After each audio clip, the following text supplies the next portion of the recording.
ఇక జిల్లాలోని రైతాంగానికి జిల్లా కలెక్టర్ రాజేష్ శిష శుభవార్త అందించారు. ప్రభుత్వం మద్దతు ధరతో కొనుగోలు చేసిన మొక్కజొన్న, జొన్న పంటలకు సంబంధించి పెండింగ్ లో ఉన్న నిధులను విడుదల చేస్తున్నట్లుగా ఆయన సోమవారం ఒక ప్రకటనలో తెలిపారు.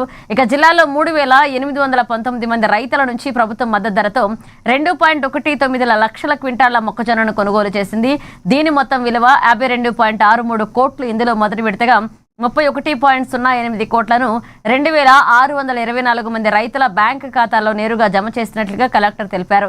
ఇక మిగిలిన 21.55 కోట్లతో భాగంగా తాజాగా రెండో విడతగా 11.22 కోట్లు ప్రధాన కార్యాలయం నుంచి జిల్లాకు విడుదలయ్యాయని పేర్కొన్నారు. ఇక మిగిలిన 10.33 కోట్లు కూడా అతి త్వరలో విడుదల కానున్నాయని తెలిపారు. జిల్లాలో 25,591 మంది రైతుల నుంచి 270.59 కోట్ల విలువైన 7.31 లక్షల క్వింటాళ్ల జొన్న పంటను ప్రభుత్వం కొనుగోలు చేసిందని, ఇందులో భాగంగా మొదటి విడతగా 83.46 కోట్లను విడుదల చేసినట్లుగా కలెక్టర్ వెల్లడించారు.